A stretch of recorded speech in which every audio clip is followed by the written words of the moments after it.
नमस्कार दोस्तों। आज के इस वीडियो लेक्चर में हम पढ़ेंगे कि the electric field inside a conductor. जो हमारा चालक होता है उसके अंदर विद्युत क्षेत्र कितना होता है, इसकी गणना हम करेंगे। तो आपका हमारे चैनल पर स्वागत है। तो चलिए शुरू करते हैं, इसकी क्या प्रोसेस रहने वाली है। तो चलिए शुरू करें। उससे पहले हम ये जान लेते हैं कि एक कंडक्टर क्या होता है, क्योंकि जो हमारी इलेक्ट्रिक फील्ड ज्ञात करना चाहते हैं हम, वो एक कंडक्टर के अंदर ज्ञात करना चाहते हैं। तो हमें जो कंडक्टर की बेसिक प्रॉपर्टी है वो पता होनी चाहिए। तो हमारे पास बहुत सारे ऐसे मटेरियल होते हैं जिनमें जो बाहरी सतह होती है, जिनकी बाहरी सरफेस है, उस पर बहुत सारे ऐसे इलेक्ट्रॉन होते हैं जो गति करने के लिए फ्री होते हैं। तो वो जो इलेक्ट्रॉन है, यदि उस मटेरियल को हम इलेक्ट्रिक फील्ड के अंदर रखते हैं तो जो इलेक्ट्रॉन फ्री हैं वो जो हमारा इलेक्ट्रिक फील्ड हमने अप्लाइड किया है उसके अपोजिट डायरेक्शन में गति करना शुरू कर देते हैं। और हम जानते हैं जब इलेक्ट्रॉन हैं वो गति करेंगे तो उनको हम कहेंगे कंडक्शन इलेक्ट्रॉन। और इस प्रकार के जो मटेरियल होते हैं उनको कहते हैं कंडक्टर। तो चलिए अब शुरू करते हैं। मान लीजिए हमारे पास ये कोई कंडक्टर है जिसकी जो आउटर सरफेस है उस पर बहुत सारे फ्री इलेक्ट्रॉन है। बहुत सारे मतलब thousand and thousand of electron are free on the outer surface. तो जब हम इस कंडक्टर है इस पर कोई बाहरी इलेक्ट्रिक फील्ड अप्लाई नहीं किया है तो जो इलेक्ट्रॉन है इनसाइड वो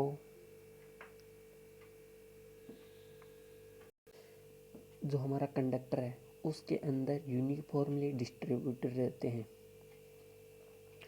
और जो हमारा कंडक्टर है उसके अंदर जो नंबर ऑफ इलेक्ट्रॉन और जो नंबर ऑफ प्रोटॉन है वो संख्या में इक्वल है।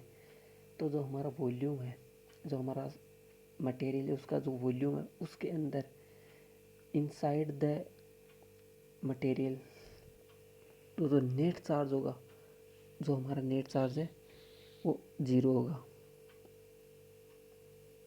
क्योंकि वहाँ पर जो हमारा सरफेस है उसके inside number of proton and number of electron are equal. तो जितना हमारा पॉजिटिव चार्ज है इनसाइड वो उतना ही नेगेटिव है। तो जो हमारा नेट चार्ज होगा वो हो गया 0। ये बात तब की है जब हम इस मटेरियल पर कोई भी बाहर से इलेक्ट्रिक फील्ड अप्लाई नहीं किया। अब सपोज कीजिए ये हमारा मटेरियल था, हमने इस पर बाहर से कोई इलेक्ट्रिक फील्ड ई अप्लाइड कर दिया। तो जो इलेक्ट्रिक फील्ड है हमने अप्लाइड किया है उसकी डायरेक्शन है लेफ़्ट टू राइट। और हम जानते हैं हमारा जो कंडक्टर है उसके अंदर बहुत सारे फ्री इलेक्ट्रॉन है उसकी आउटर सरफेस पर। तो जो फ्री इलेक्ट्रॉन है वो जब ये बाहर इलेक्ट्रिक फील्ड लगाया गया तो इस इलेक्ट्रिक फील्ड के अपोजिट डायरेक्शन में ये हमारा इलेक्ट्रिक फील्ड था और ये बहुत सारे इलेक्ट्रॉन थे इसके अंदर। तो ये इस दिशा में गति करना शुरू कर देंगे और जो हमारी इलेक्ट्रॉनों की गति होगी वो होगी राइट टू लेफ़्ट। और हमने जो हमारा इलेक्ट्रिक फील्ड अप्लाई कर रखा है वो कर रखा है लेफ़्ट टू राइट। अब देखिए ये जो इलेक्ट्रॉन है वो हमारी लेफ़्ट सरफेस है उस पर इकट्ठे होते जाएंगे। मान लीजिए ये हमारा जो लेफ़्ट सरफेस थी उस पर ये इलेक्ट्रॉन आके इकट्ठे हो गए। तो जो हमारी राइट वाली सरफेस है उस पर इलेक्ट्रॉनों की कमी हो गई। तो जो हमारी इलेक्ट्रॉनों की कमी मतलब धनावेश, और कहीं पर यदि इलेक्ट्रॉन की अधिकता हो जाती है तो वो होता है ऋणावेश।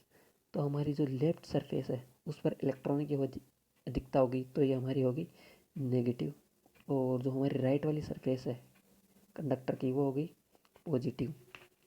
अब देखिए, जो हमारे इलेक्ट्रॉन है इनसाइड, तो वो जो रीडिस्ट्रीब्यूट होते हैं, तो अंदर एक, क्योंकि वो राइट से लेफ्ट की ओर गति कर रहे हैं, तो जो हमारा कंडक्टर है उसके अंदर एक इलेक्ट्रिक फील्ड प्रोड्यूस कर लेंगे। जो हमने बाहर इलेक्ट्रिक फील्ड प्रोड्यूस कर रखा है उसके अपोजिट डायरेक्शन में एक electric field E dash produce कर लेंगे। और जो ये इलेक्ट्रिक फील्ड प्रोड्यूस हुआ इनसाइड द कंडक्टर, ये क्योंकि इलेक्ट्रॉन है वो लेफ्ट सरफेस पर इकट्ठे हो रहे हैं, तो जो हमारा इनसाइड प्रोड्यूस हुआ इलेक्ट्रिक फील्ड है वो भी बढ़ेगा, वो भी बढ़ रहा। और एक पोजीशन ऐसी आ जाएगी जब जो हमारा जो इनसाइड इलेक्ट्रिक फील्ड है ई डैश, वो रीडिस्ट्रीब्यूशन के कारण होता है। फ्री इलेक्ट्रॉन है वो जो रीडिस्ट्रीब्यूट होते हैं तो उसके कारण उत्पन्न हुआ है। तो जो हमारा inside electric field E dash है वो मैग्नीट्यूड में बाहरी इलेक्ट्रिक फील्ड ई के बराबर हो जाएगा। तो जब बाहरी इलेक्ट्रिक फील्ड और इनसाइड का इलेक्ट्रिक फील्ड है वो बराबर होंगे मैग्नीट्यूड में, जब दोनों बराबर हो जाएंगे तो जो अब कंडक्टर है उसके अंदर जो इलेक्ट्रॉन है उस पर कोई भी इलेक्ट्रिक फोर्स नहीं लगेगा। जब इलेक्ट्रिक फोर्स नहीं लगेगा तो इलेक्ट्रॉन गति नहीं करेंगे, और हमारा और जो इलेक्ट्रिक फील्ड ई था और inside the conductor electric field E dash था, वो दोनों मैग्नीट्यूड में बराबर हो गए। अब देखिए क्या होगा। इस प्रकार जो हमारा इनसाइड में जो नेट इलेक्ट्रिक फील्ड है वो जीरो हो जाएगा, और जो हमारे यहाँ प्लेट है या जो कंडक्टर उसके अंदर जो फ्री इलेक्ट्रॉन है उस पर कोई भी इलेक्ट्रिक फोर्स नहीं लगेगा।